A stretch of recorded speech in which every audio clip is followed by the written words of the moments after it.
museo como tipo arquitectónico ha conocido en la segunda mitad del siglo XX el periodo más fecundo de su particular historia. La búsqueda de un acercamiento entre contenedor y contenido, entre el edificio y lo que en él se expone, sin renunciar a un lenguaje contemporáneo, ha hecho del museo una de las imágenes de vanguardia de la arquitectura de nuestro tiempo.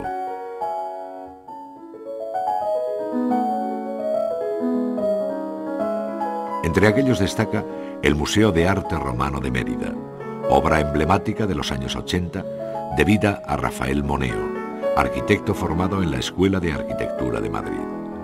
En este edificio, dedicado al arte romano, que tiene sus raíces en el propio lugar de Mérida, hasta el punto de cobijar un yacimiento arqueológico, se hermanan de modo admirable tradición y modernidad.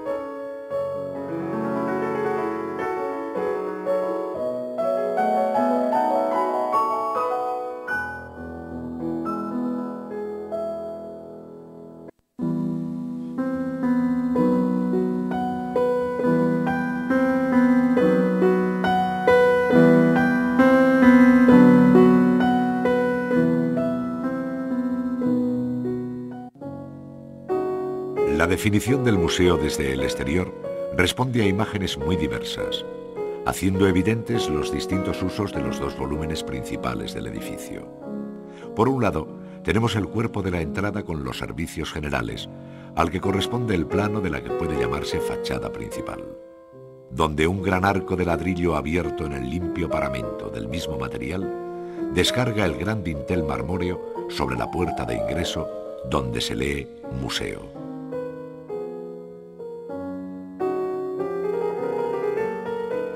Su fachada lateral, por el contrario, muestra un ventanaje sencillo y espaciado en el que, buscando recursos constructivos de tradición romana, como son los huecos adintelados bajo arcos de descarga, siempre todo en ladrillo, se consigue un expresivo plano al que contribuye la aleatoria combinación de las persianas abiertas o cerradas.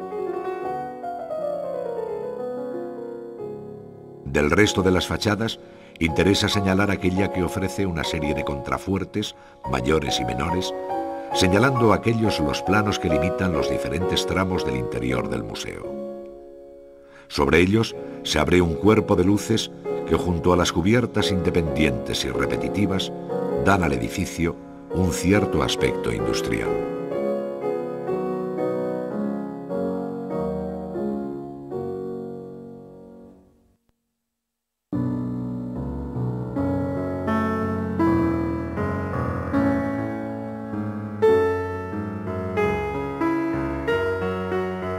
Muy cerca del museo se alzan el formidable teatro y el no menos extraordinario anfiteatro, dos de las joyas que se conservan de la romana emérita Augusta. Su arquitectura, así como la del Acueducto de los Milagros o la del célebre puente sobre el Guadiana, además de otros muchos testimonios de aquella singular civilización, suponen una lección cultural y constructiva a la que se ha querido sumar el museo.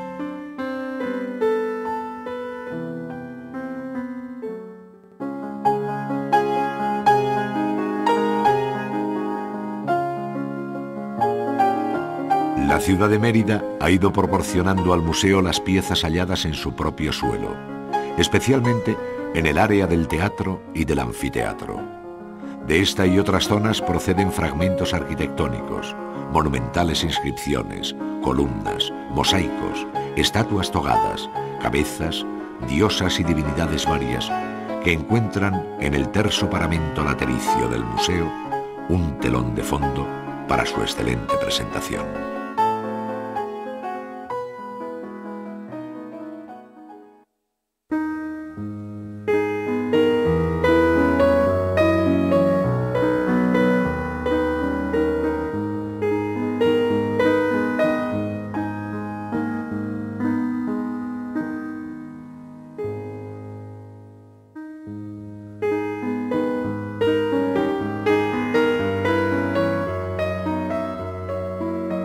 A través de una pasarela se llega al interior del museo propiamente dicho, donde repentinamente se descubre la imponente sala principal que aparece ante nosotros en una organizada perspectiva.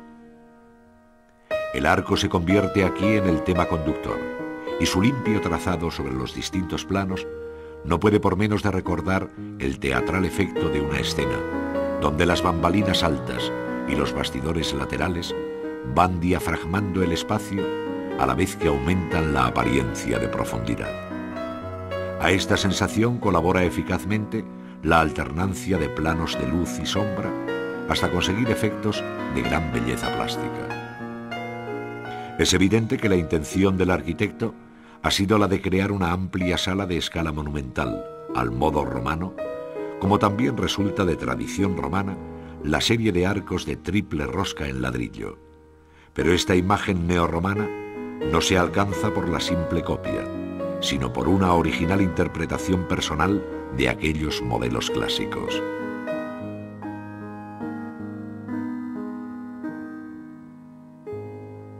No hay aquí masivos muros como en lo romano, sino finos planos. No existen ciegas bóvedas, sino luminosos tragaluces. No se cubren los paramentos de fingida arquitectura marmórea o estucada, sino que se ofrecen desnudos en su fábrica de ladrillo. Y sin embargo, es capaz de despertar en nosotros la idea de la arquitectura romana.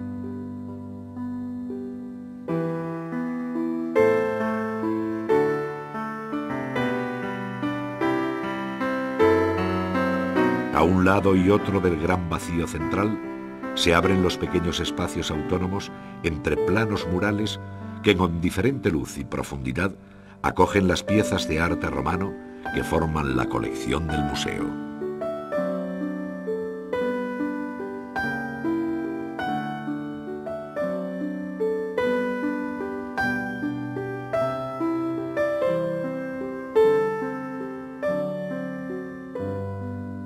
Al recorrer el interior en sus distintos niveles, vemos cómo horadan las pasarelas los grandes planos murales, ofreciendo perspectivas de gran belleza como contrapunto en tono menor del tema principal de los arcos de la gran sala. Aquí es otra la escala, sí, pero el ritmo y la sensación de espacio diafragmado son los mismos. Nuevos ámbitos, entre sólidos muros de hormigón cubiertos de ladrillo, acogen las obras que encuentran su directo acomodo sobre estos cálidos paramentos.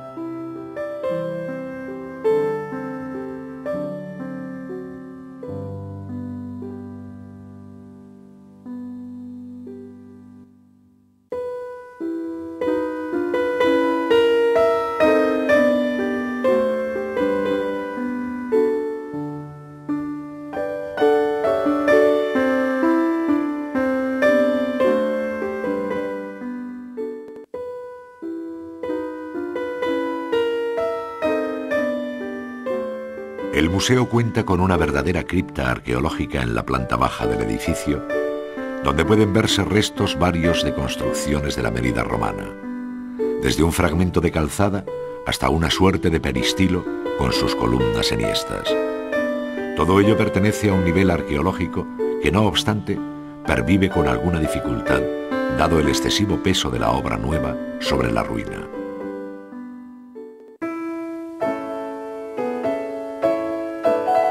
En su lucha contra el tiempo, el olvido y la ruina, el Museo de Mérida custodia y vigila los testimonios materiales de la cultura romana, para no hacer aquí ciertos los versos que Rodrigo Caro escribiera sobre Itálica.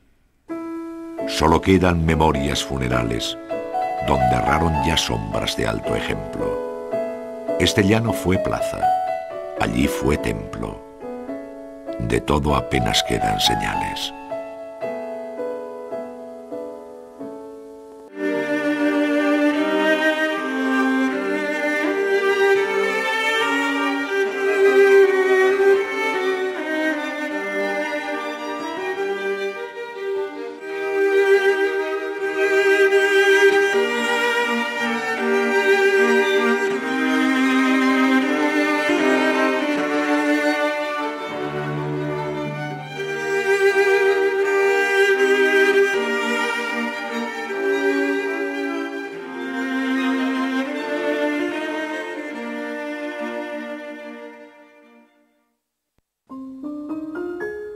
La sociedad española del siglo XX ha protagonizado y se ha visto arrastrada por acontecimientos sociales, políticos y militares de gran magnitud. A grandes rasgos, son 5 los hitos que jalonan esta centuria, comenzando con la caída de la monarquía y la instauración de la Segunda República de muy corta vida.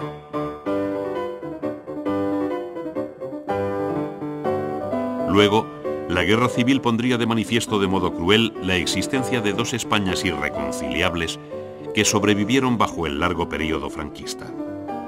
Finalmente, en el último cuarto de siglo se recuperarían las libertades democráticas bajo la monarquía parlamentaria del rey Juan Carlos.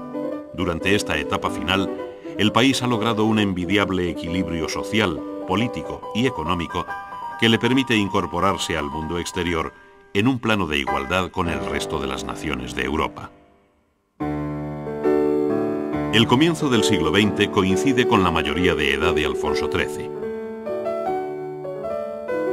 Se iniciaba entonces una etapa de hondas crisis sociales, económicas y políticas que se agudizaron con la huelga general del año 17, poniendo en peligro la monarquía parlamentaria apoyada en el bipartidismo de conservadores y liberales.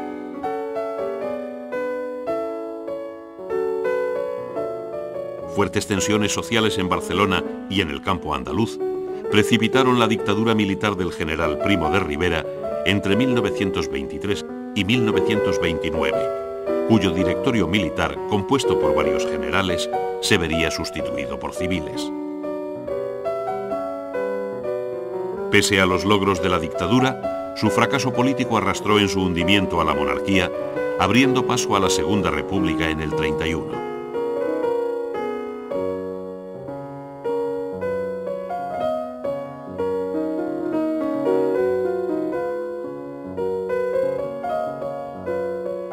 Presidida por Alcalá Zamora hasta que fue sustituido por Azaña después del triunfo del Frente Popular en las elecciones del 36, la República tuvo que hacer frente al radicalismo anticlerical, a pronunciamientos militares, al separatismo vasco y catalán, a las consecuencias de la reforma agraria y a diferentes coaliciones políticas que produjeron un serio y general desequilibrio en la sociedad española.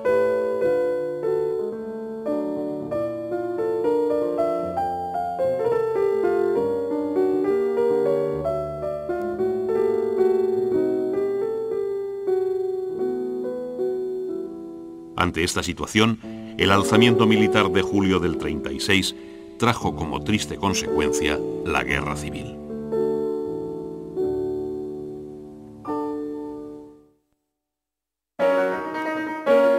Lo que había comenzado como una rebelión militar, muy pronto se convirtió en cruel guerra civil entre republicanos y el llamado Movimiento Nacional, cuyo desarrollo en el tiempo y en el espacio conoció entre 1936 y 1939 distintas fases y episodios. La toma de Madrid por las tropas de Franco y la rendición de las últimas ciudades de la ya periclitada República permitieron firmar el último parte de guerra el día 1 de abril del 39. La ayuda extranjera a los 2 bandos contendientes hizo de la guerra española un primer campo de batalla en la Segunda Guerra Mundial.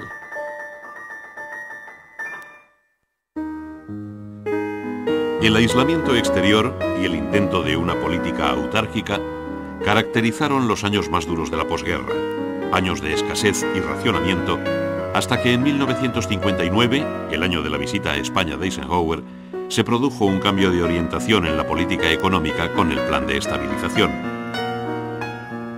Ello permitió un crecimiento económico sin precedentes en los años 60, que sin embargo no significó aperturismo político, por lo que fue una etapa especialmente conflictiva dada la contestación al régimen de Franco. Una escalada de huelgas y una fuerte lucha en los ámbitos obrero, sindical y estudiantil jalonaron los últimos años del franquismo, que terminan tras el fallecimiento del general con la proclamación de Juan Carlos I como rey de España en 1975. El último cuarto del siglo XX vivió la transición política hacia la democracia desde que Adolfo Suárez fuera nombrado presidente del gobierno. La legalización de los partidos políticos y las organizaciones sindicales, así como las elecciones generales de 1977, pusieron al país, no sin dificultades, en el camino hacia las libertades democráticas. El consenso alcanzado en la Constitución de 1978 permitió la reorganización del Estado en el actual régimen democrático y autonómico que el asalto al Congreso de los Diputados del 23F intentó vanamente derrocar.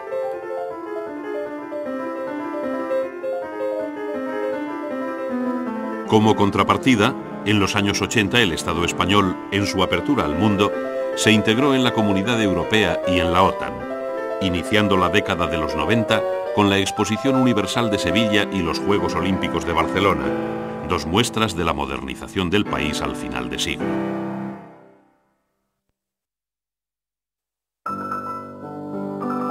Como contraste de la difícil situación que atraviesa la historia de España a lo largo del siglo XX, el país conoció algunas secuencias culturales que se encuentran entre las más brillantes de su pasado. Mención muy especial merece el grupo de escritores, poetas e intelectuales que componen la Edad de Plata, cuya obra mantiene todo su vigor inicial. Otros campos registraron fuertes personalidades independientes y vinculadas al exilio o a largas estancias en el extranjero, como puedan ser la de Falla en el ámbito musical, Buñuel en el cine, Severo Ochoa en medicina o Arturo Duperier en el campo de la física. En el círculo de las humanidades, los nombres de Ramón Menéndez Pidal, Manuel Gómez Moreno o Xavier Zubiri recordarían que la filología, la historia o la filosofía contaron igualmente con figuras excepcionales.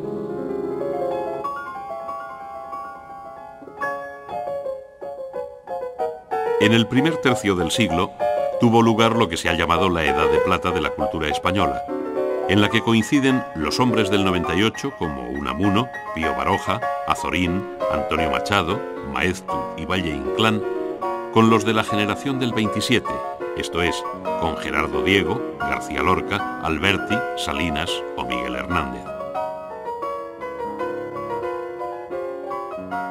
La poesía, la novela, el teatro, el ensayo y el pensamiento no conocieron en nuestra historia tal plenitud.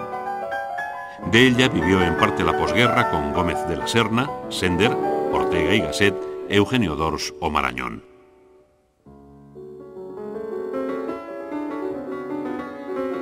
En los años 50 y 60, el teatro de Buero Vallejo y la novela de Sánchez Ferlosio o Delibes mantienen la vitalidad de la literatura española que el premio Nobel ha ido reconociendo a lo largo del siglo en la obra de Benavente, Juan Ramón Jiménez, Aleixandre y Cela. La música española de la primera mitad del siglo XX gira en torno al talento excepcional de Manuel de Falla, cuya obra se inscribe en el nacionalismo musical, mientras que la zarzuela vive sus años finales en las composiciones de Vives, Guerrero y Sorozábal. En 1940 se estrenó el concierto de Aranjuez de Joaquín Rodrigo, uno de los maestros de la segunda mitad del siglo, cuya música mantiene claros ecos españoles.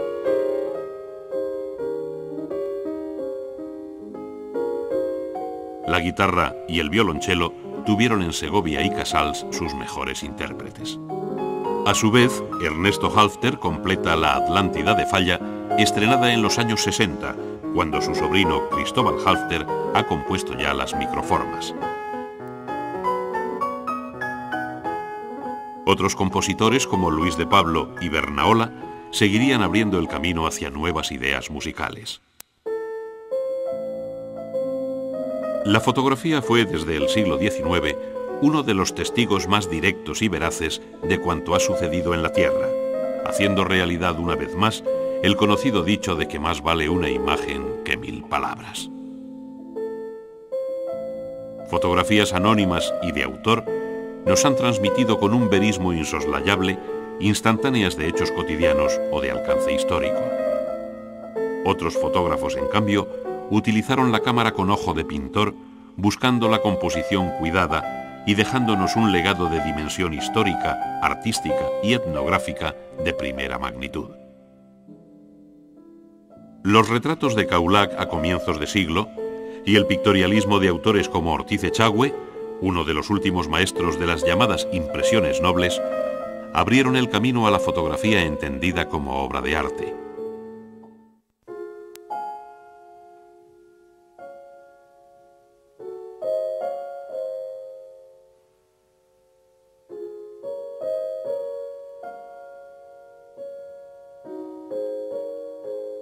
Los 100 años del cine español han conocido muy distintas etapas, destacando los inicios de aquellos pioneros que fueron los hermanos Baños, Gelabert o Chomón dentro del cine mudo.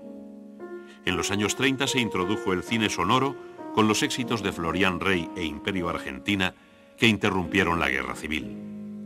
La censura, la exclusividad informativa de Nodo, el aparato propagandístico del régimen, el Instituto de Investigaciones y Experiencias Cinematográficas, así como una muy larga producción en la que destaca Cifesa, definen los años 40 plenos de actores y directores. En la década siguiente, los nombres de Berlanga y Bardem marcaron una renovación crítica y estética del cine español que se verá incrementada desde los 60 con Saura, Azcona, Querejeta y otros, hasta llegar a los Oscar obtenidos por Garci y Trueba. Al margen de esta larga experiencia interior, se debe citar a Luis Buñuel como una figura mítica de la historia del cine, cuya expresión entronca con la veta brava del arte español.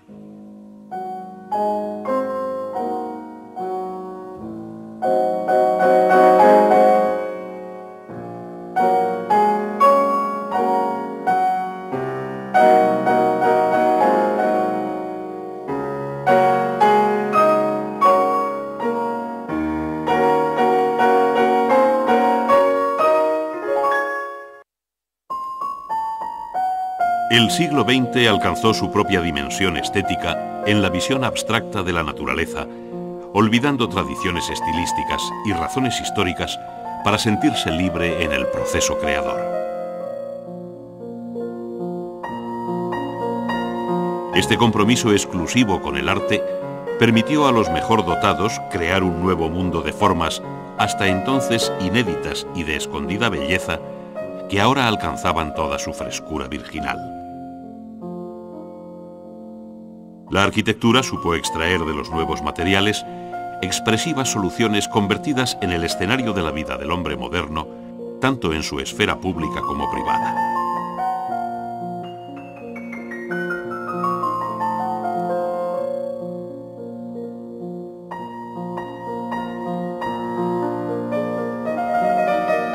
La nueva escala conceptual del arte tuvo también en la escultura y en la pintura sendos campos experimentales donde la expresión individual prima sobre las grandes corrientes, multiplicando las tendencias hasta igualar en número el de los artistas.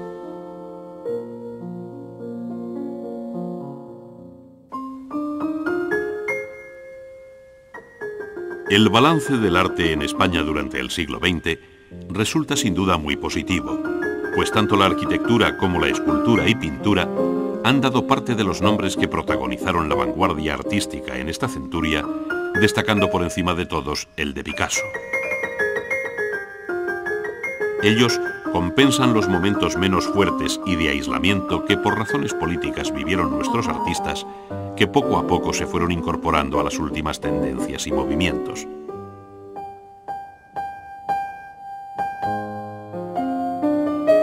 Con todo, el arte español ha sido también escenario del gran debate que subyace en el ámbito de la creación artística de nuestro siglo.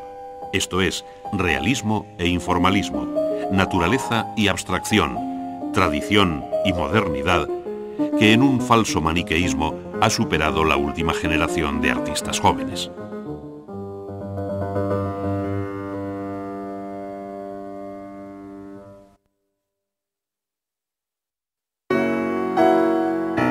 La arquitectura española inició la centuria utilizando los viejos estilos del siglo XIX en una visión entre amable y tardorromántica del historicismo con acentos nacionalistas y regionalistas. La influencia del movimiento moderno hizo girar la arquitectura hacia el racionalismo, que representaba un cierto grado de abstracción. Interrumpido este proceso por la guerra civil, la renovación de la arquitectura se movió entre la tradición y la vanguardia parte de la cual se gestó en el exilio. Pronto, la arquitectura española recuperó un excelente pulso, obteniendo amplio reconocimiento internacional que después de la transición política a la democracia ha dado lugar a sus más renovadoras imágenes.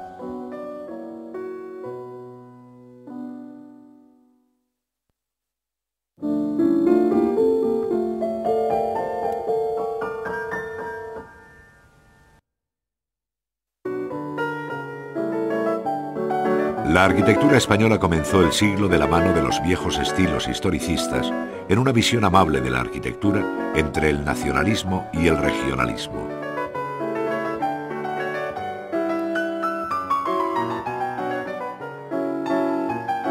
La influencia del movimiento moderno hizo variar hacia el racionalismo a una arquitectura que iba a estar comprometida consigo misma en un proceso creciente hasta llegar a las últimas imágenes de fin de siglo.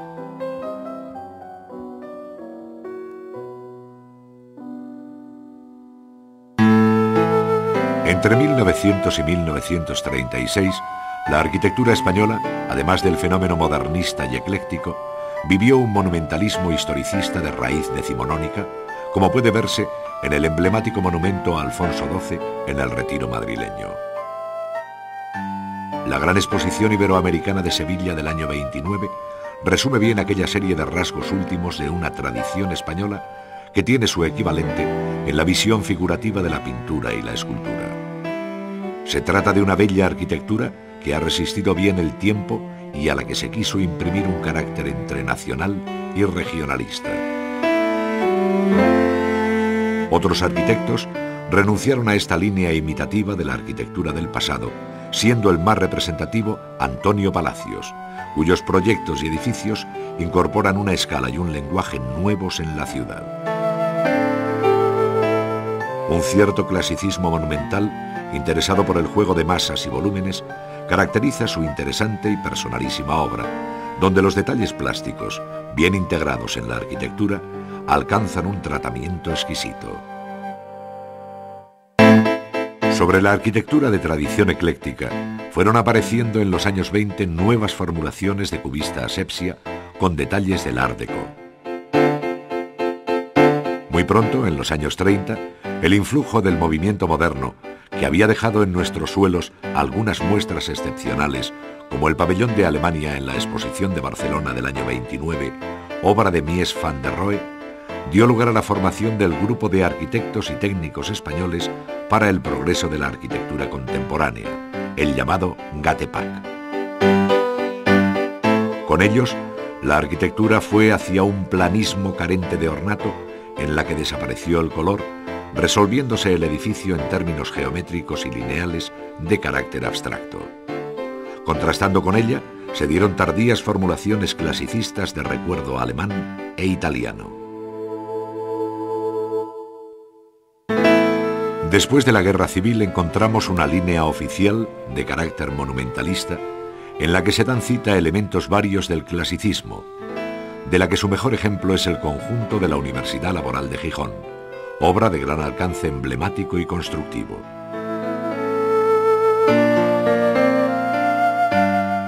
Con un criterio distinto, la antigua Delegación Nacional de Sindicatos mostraba una vía moderna, mientras que los poblados del Instituto de Colonización conjugaban la modernidad con la racionalidad de la arquitectura popular. En los años 60 y 70, los edificios de viviendas, así como los de oficinas, ofrecen algunas de las imágenes más representativas de la nueva arquitectura, a la que se sumaron en los 80 y 90 edificios institucionales como ayuntamientos y museos, estaciones de ferrocarril y un largo etcétera, que multiplica el interés de la arquitectura contemporánea española. Dentro del difícil campo de la arquitectura religiosa, permanecerán para siempre como modélicas algunas de las propuestas de los años 50, como la iglesia de los dominicos de Alcobendas. Las exposiciones universales siempre han sido lugar de confrontación arquitectónica, donde cada época ha mostrado las imágenes más vanguardistas de su tiempo. Esto es lo que sucedió en la llamada Expo de Sevilla de 1992, donde el presente y el futuro parecen ir a la par en una ciudad que, siendo real, participa de una concepción visionaria. Ello resultó especialmente sorprendente en una Sevilla cargada de historia arquitectónica, tal y como aún nos lo recuerda el conjunto de la célebre exposición del 29. Ahora, por el contrario, estas imágenes pertenecen a un lenguaje universal desligado de un espacio concreto y de un tiempo determinado, donde en todo caso fue el clima el que impuso algunos de sus condicionantes más espectaculares, dando lugar a ingeniosas soluciones, aparentemente simples en sus formas, pero de compleja concepción y altísima tecnología. Arquitectura e ingeniería, en fin, dieron forma a puentes y estaciones en esta visión dinámica de la construcción en vísperas del siglo XXI. Desde la designación de Barcelona como sede oficial de los Juegos Olímpicos del 92, la ciudad acometió varios proyectos urbanísticos y arquitectónicos de gran empeño, que permitieron ofrecer una imagen renovada de la ciudad, en especial en su fachada al mar, donde surgió la Villa Olímpica, Nova Icaria, como prolongación y término del ensanche de Cerdá. A su vez, en el anillo olímpico, el viejo estadio de Montjuïc, que se hizo para la Exposición Internacional del año 29, conoció una actualización añadiéndole el impresionante voladizo de 50 metros sobre la tribuna. Sin embargo, sería el nuevo Palacio de los Deportes, conocido como Palau Sant Jordi, obra del japonés Isozaki, la obra más impresionante del anillo, en especial atendiendo a su formidable estructura metálica, que alza a 45 metros de altura sus más de 13.000 metros cuadrados de cubierta, permitiendo un interior diáfano de imponente aspecto. Con el siglo XX llegó una nueva manera de entender la estética escultórica. La vieja fórmula de la escultura figurativa, que copiaba o idealizaba la naturaleza, pervivió, mejor o peor solventada, mientras el retrato continuó pujante, intentando acomodarse a formas simplificadas sin perder expresión. Pero lo que da verdadero carácter a la escultura del siglo XX es su relación con la pintura, que la enseñó a dibujar en el aire con las más variadas materias, con hierro y bronce sobre todo, pero también con el frío acero inoxidable y hasta con humildes alambres. La simplificación, la expresividad y el respeto por el lenguaje propio de los materiales son los rasgos más relevantes de la que hemos dado en llamar escultura de vanguardia.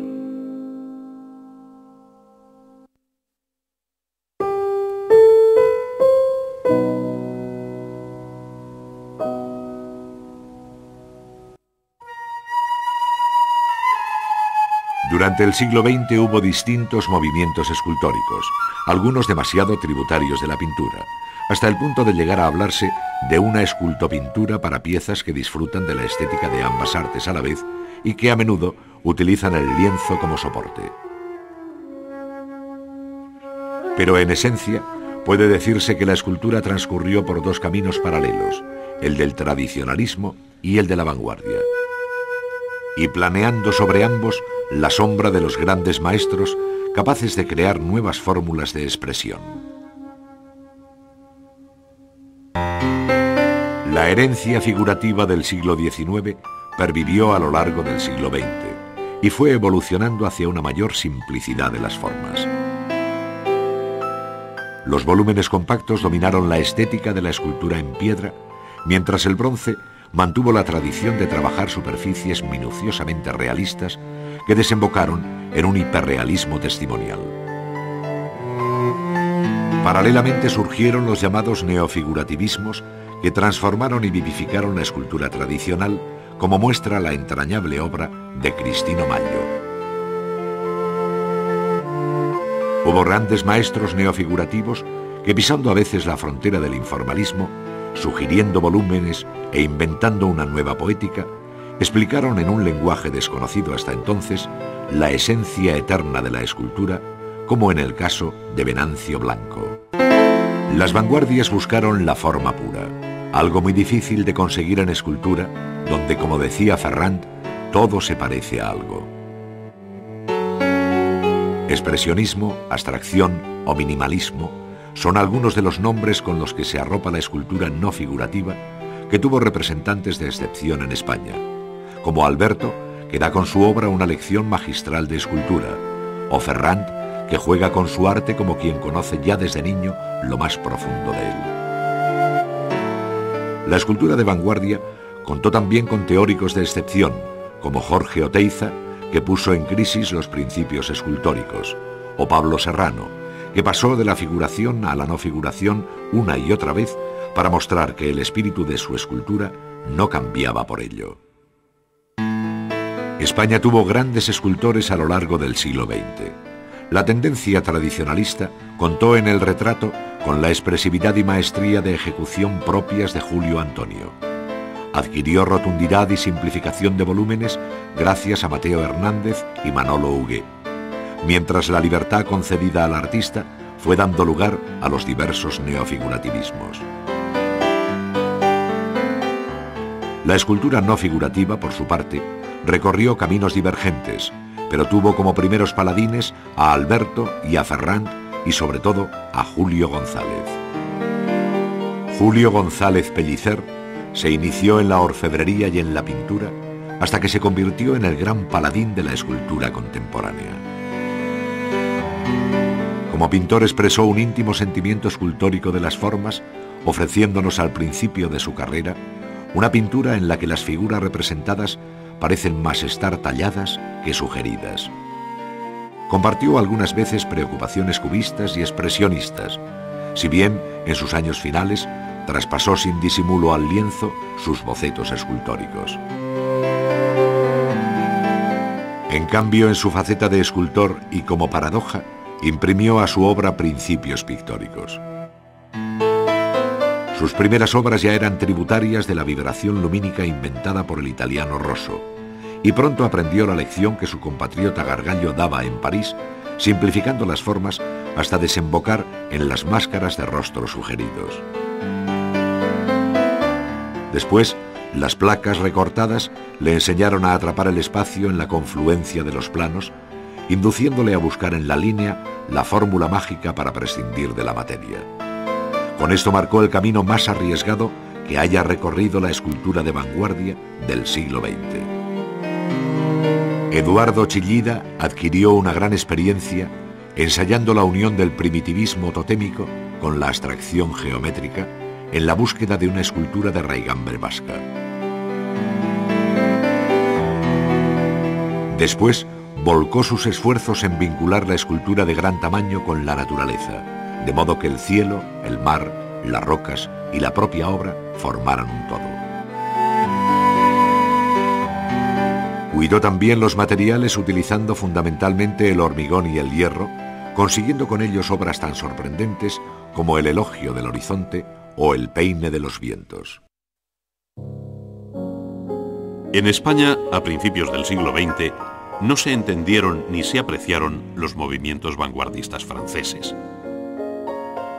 Los pintores españoles en España prefirieron seguir el ejemplo de Zuloaga, que había alcanzado fama internacional desde París con una pintura de raigambre casticista, en vez de interesarse por los arriesgados experimentos artísticos de Picasso en Francia, que habían revolucionado el arte tradicional.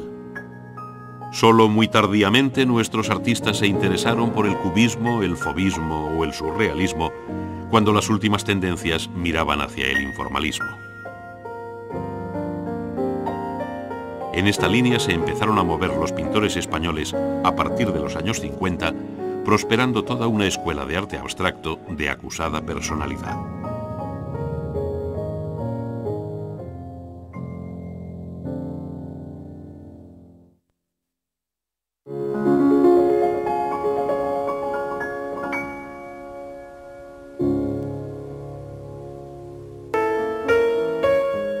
La pintura figurativa, tanto la más tradicional como la renovadora, contó con artistas excepcionales en los que palpitó la España profunda.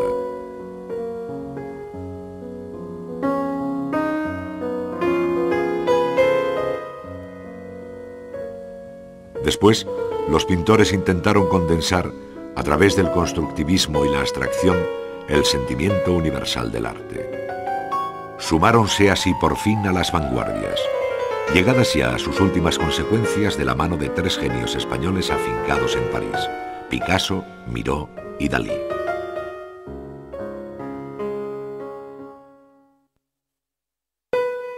Desde 1900 los pintores españoles se esforzaron en renovar la pintura sin permitirla perder su dignidad y sin olvidar las lecciones que Velázquez y Goya daban desde el Prado. El resultado fue una recia pintura figurativa, moderna y tradicional a la vez, que exacerbaba el casticismo y exaltaba la raza.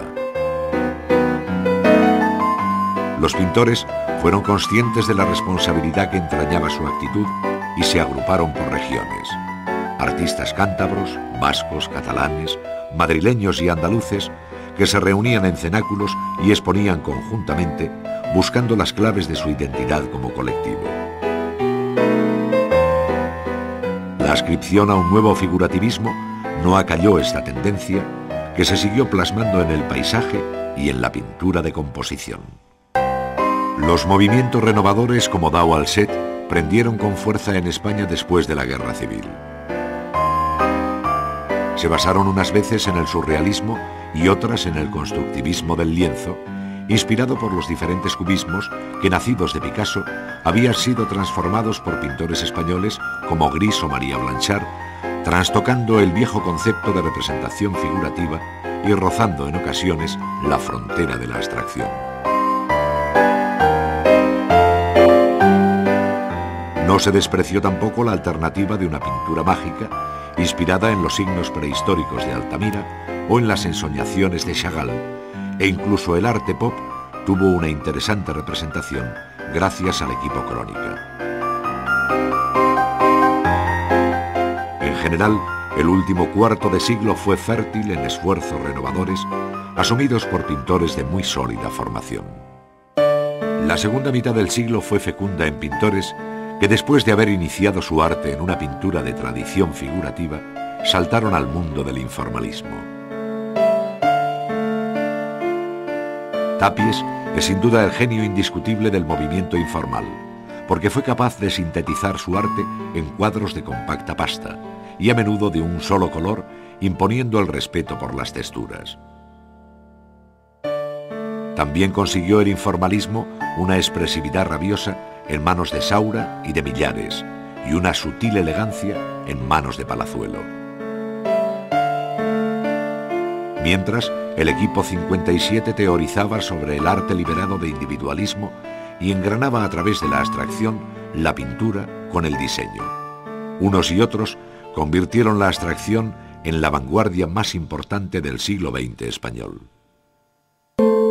Fueron muchos los pintores españoles que vivieron en Francia durante el siglo XX, pero quizá hablar de una escuela de París sea excesivo. Se trata de pintores de distinto signo que en su mayoría sintieron en un momento u otro de su vida el influjo de Picasso, Miró o Dalí. La vida y obra de Pablo Ruiz Picasso representan la espina dorsal no solo de la pintura, sino del arte del siglo XX.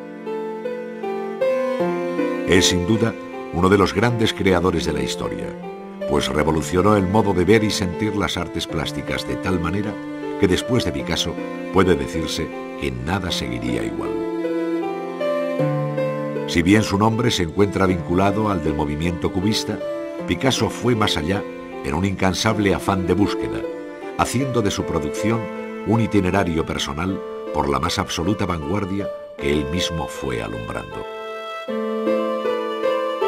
Durante la larga vida del pintor, nacido en Málaga en 1881 y fallecido en 1973, se detectan varias etapas a partir de su formación inicial y académica, deudora de la pintura de fin de siglo. En 1901, y con estancias en París y Barcelona, comienza su época azul, a la que pertenecen obras como su autorretrato y La mujer con cuervo, cuya alargada figura sobre el frío fondo azul caracteriza este momento. Un mayor optimismo cromático y vital marcan la época rosa, con amables temas circenses. En 1906, Picasso, atraído por el arte africano, inicia la llamada época negra, de conceptual y geométrica visión. Esta etapa culmina en el año siguiente con Las señoritas de Aviñón, que puede tenerse como el manifiesto del cubismo, a la vez que su amigo Braque se encontraba en una aventura semejante, haciendo progresar juntos el nuevo movimiento hasta 1914. En este periodo aparecen recuerdos de Cézanne con visiones de volúmenes cúbicos, como los bellísimos paisajes de Horta. A ello siguieron el cubismo analítico, en el que el objeto es sometido a un análisis fragmentario que lo hace casi irreconocible, y el cubismo sintético, cuya síntesis conduce directamente a la abstracción.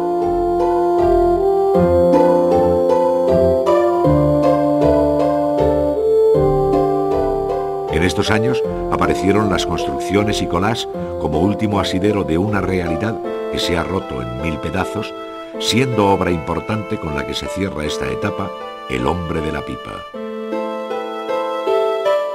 Sin renunciar nunca a la visión cubista, como se ve en la estática composición de los 3 músicos del año 21, o en la gran naturaleza muerta que es El taller con cabeza de yeso, 4 años posterior, la pintura de Picasso, desde el final de la Primera Guerra Mundial hasta 1925, se caracteriza por una vuelta al orden tradicional en el que dibujo, forma y color cobran de nuevo la fuerza del mundo real. Figuras en reposo y movimiento, sus formas llenas, el tono clásico de sus actitudes, la referencia al mar, a la luz, al aire libre, en una palabra, la exaltación de la vida bajo un prisma mediterráneo, justifican el nombre de época clásica para referirse a estos años. A partir de 1925, Picasso, sin dejar de ser él, se vinculó en París al grupo de pintores surrealistas, dando lugar a conocidas telas como El beso, La danza y El gran desnudo en el sillón rojo, donde una honda metamorfosis onírica, potenciada por el color, nos hace preguntarnos si estamos ante el mismo pintor de épocas anteriores. Tal es la versatilidad del artista, cuyo creciente interés por el sentido plástico de la escultura le llevó a pintar La bañista sentada, de bella y disgregada anatomía sobre el mar. La visión simultánea del cubismo, de frente y de perfil al mismo tiempo, o desde diferentes puntos de vista, siguió firme en su obra, como se aprecia en las formas redondeadas de la mujer frente al espejo, o en la incómoda angulosidad de la mujer leyendo.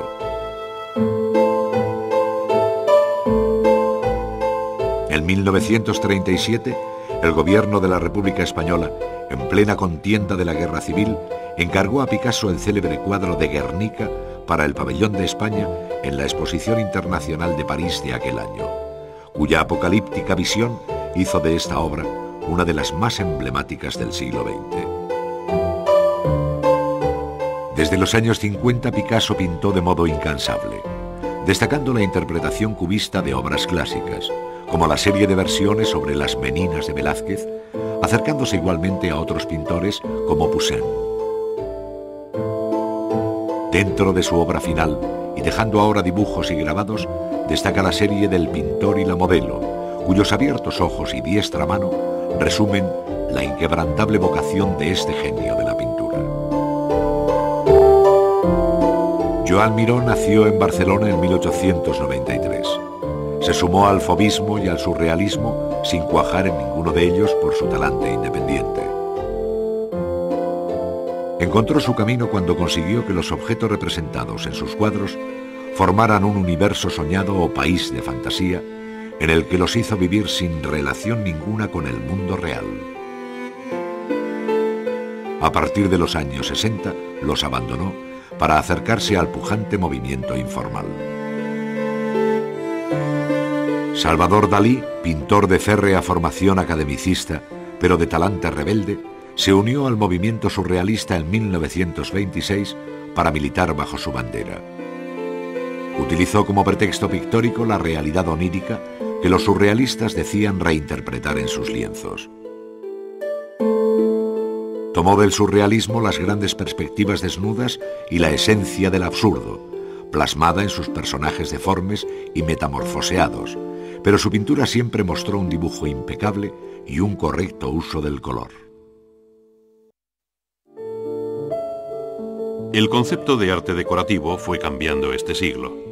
El objeto artesano, realizado cuidadosamente por las manos de su autor, se vio desplazado por el llamado objeto de diseño como producto industrial. El diseño, sinónimo de novedad, obsesionó también a los talleres pequeños, que buscaron cada vez mayor originalidad, aunque su interés estriba en haber desarrollado nuevas ramas del arte, de las que se convirtió en verdadero protagonista, como la moda y su amplio entorno o el cartel publicitario.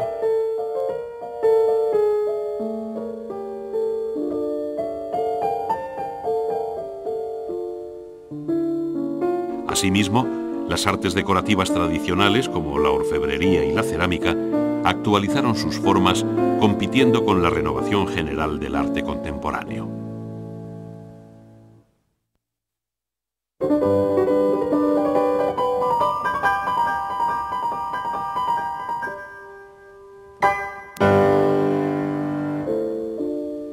En España se valoró pronto el diseño entre las clases más acomodadas.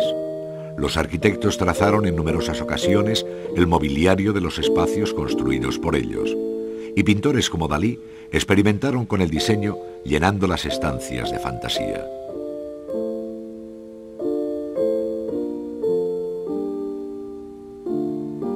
Las desaparecidas escuelas de artes y oficios prestaron gran servicio a las artes de diseño, como la joyería y los tapices, o a las técnicas de grabado, cuya enseñanza quedó en sus manos.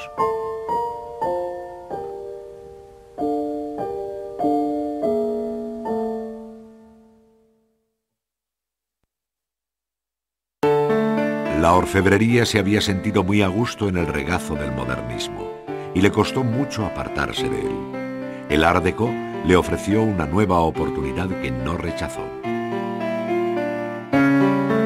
Simplificó las formas, renunciando poco a poco a la minuciosa pedrería de herencia isabelina. Recurrió al esmalte como decoración porque se acoplaba muy bien a los nuevos perfiles recortados y porque su policromía podía sustituir a la filigrana propia de la joya tradicional. Después de la guerra, la orfebrería y sobre todo la joyería no ha conocido una línea definida, quedando a merced del gusto del orfebre. Desde los años 20, la moda obedeció a los creadores que dictaban su mandato desde las pasarelas.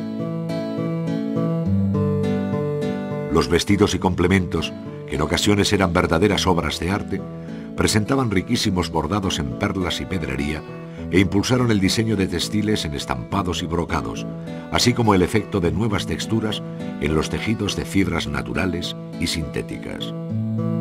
Balenciaga fue el diseñador que, alcanzando fama internacional, dio el máximo prestigio a la moda española. El Art Déco dominó la estética del mueble desde 1925 hasta los años 50, utilizando maderas nobles y aceptando en su seno influencias orientalizantes. Asimismo, se iniciaba en aquellos años el uso de estructuras metálicas en los elementos de soporte, que tuvieron especial aceptación en los muebles de asiento.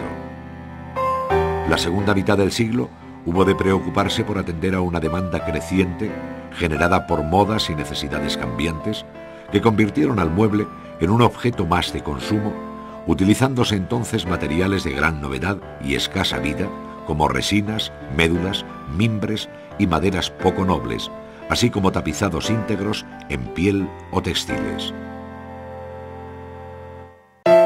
La cerámica contó con dos centros de enseñanza de singular importancia: las escuelas nacionales Massana de Barcelona y La Tinaja de Madrid.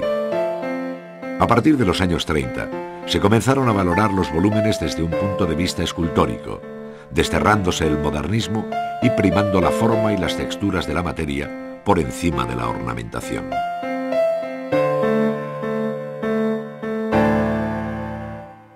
El cartel tuvo gran auge en España desde mediados de los años 20.